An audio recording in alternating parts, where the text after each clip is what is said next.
My neighbor was secretly stealing water from my house. He had been doing it for almost 3 years. He thought nobody would ever notice. But the moment I moved in, something didn't feel right. So one night, I simply turned off my water supply. And by morning, his entire house had no power, no water, angry tenants, and a $500 fine from the police. Hi everyone, my name's Anoop, and today I want to tell you the story of how one small decision ended with my neighbor losing both of his tenants and being forced to move out of his own house. And the best part? All I had to do was turn one valve. So a few weeks ago, I bought a house in the capital city of my country. And honestly, I got extremely lucky with the price. The previous owners were actually family friends of mine. They had to leave the country almost 3 years ago and needed cash urgently. Because of that, the house had basically been sitting empty the entire time. Now, the location was amazing, right in the middle of the city, but the house itself definitely needed work. When I first walked in, it looked like someone had started renovating and then suddenly disappeared halfway through the job. Some walls had fresh paint, some rooms had exposed wiring, tiles were missing in parts of the hallway, and construction tools were still lying around like nobody ever came back to finish the work. The front door didn't even have a proper lock. It was literally secured with a simple padlock. And the house didn't even have a gate, which meant technically anyone could walk straight into the property from the street. And as I soon discovered, people actually did. On the very first day I moved in, I walked into the garage and saw something strange. There was a bike parked inside, not outside, inside my garage. For a moment, I thought maybe it belonged to a construction worker, but then I remembered something. The house had been empty for 3 years, which meant people in the neighborhood had probably started treating the place like public property. So I simply rolled the bike out and parked it on the road. That same evening, I had a gate installed at the entrance of the property, because I already knew this situation could get annoying very quickly. And sure enough, later that night, someone showed up. An angry man was knocking loudly on the gate. I didn't open it. From the window, I could see him pacing around outside, clearly frustrated. After about 15 minutes, he gave up, grabbed the bike from the road, and left. That was my first real interaction with the neighborhood. And I'll be honest, I wasn't very impressed. But after the gate was installed, things got better. People were still used to blocking the driveway though, since for years no one had lived there. Sometimes I would come home and find someone parked right in front of my gate. A simple no parking sign fixed that problem pretty quickly. For the most part, things became quiet, until about a week ago. One evening, I was taking a shower, and something felt off. The water pressure was weaker than usual. Not terrible, just noticeably lower.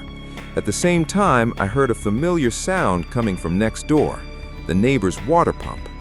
Now, in my country, most houses use pumps to move water up to rooftop tanks because the city water pressure isn't strong enough to push water up multiple floors. My neighbor's house was 3 stories tall. He lived on the first floor, and the other 2 floors were rented out to tenants. So hearing his pump run wasn't unusual, but the timing caught my attention. The moment his pump started, my water pressure dropped, and when his pump stopped, everything went back to normal. That's when I started paying attention. Now, this neighbor wasn't exactly happy about the house being sold. My friends had warned me about him.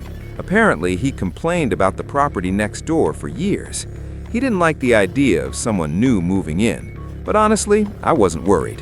I'm 6 feet tall and I have 3 big dogs. If he planned to cause problems directly, that probably wouldn't end well for him. But that's not what he was doing. What he was doing was something much sneakier. After testing the water pressure several times and checking taps around the house, I started to realize what might be happening.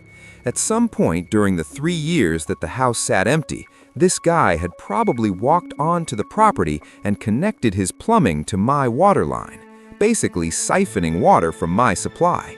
Now, the funny thing is, water in my country is extremely cheap.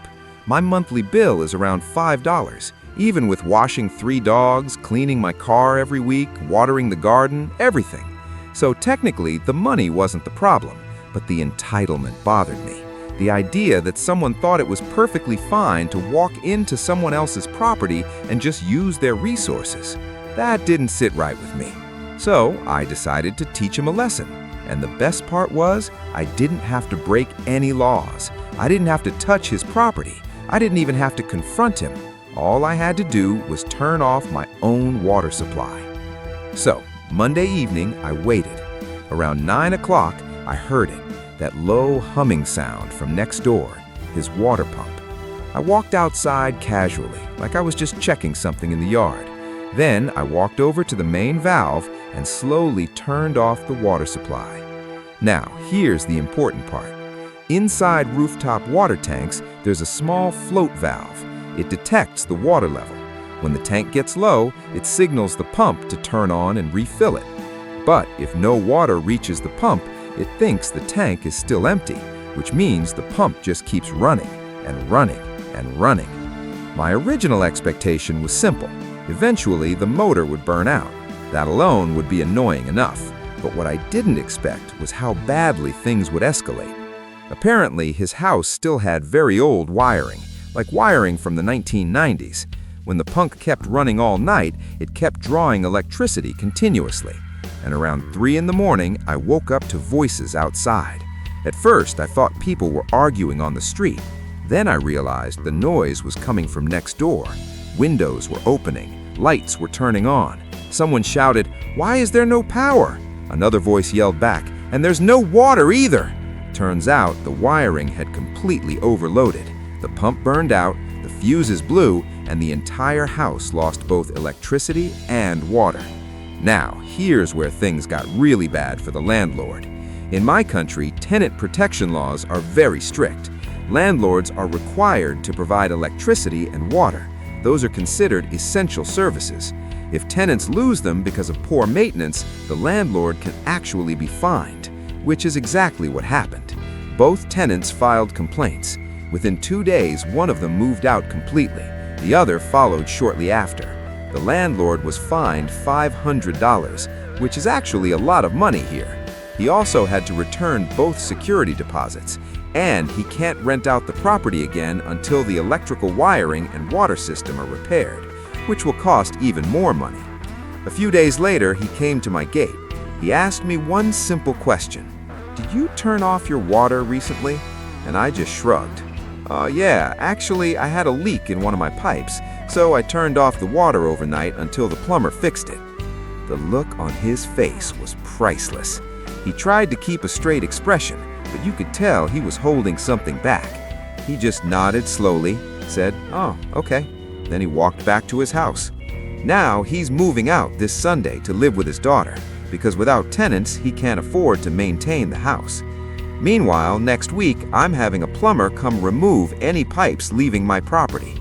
So, in the end, by simply turning off my own water valve, I solved my plumbing problem and got rid of a terrible neighbor. 2 birds, 1 stone.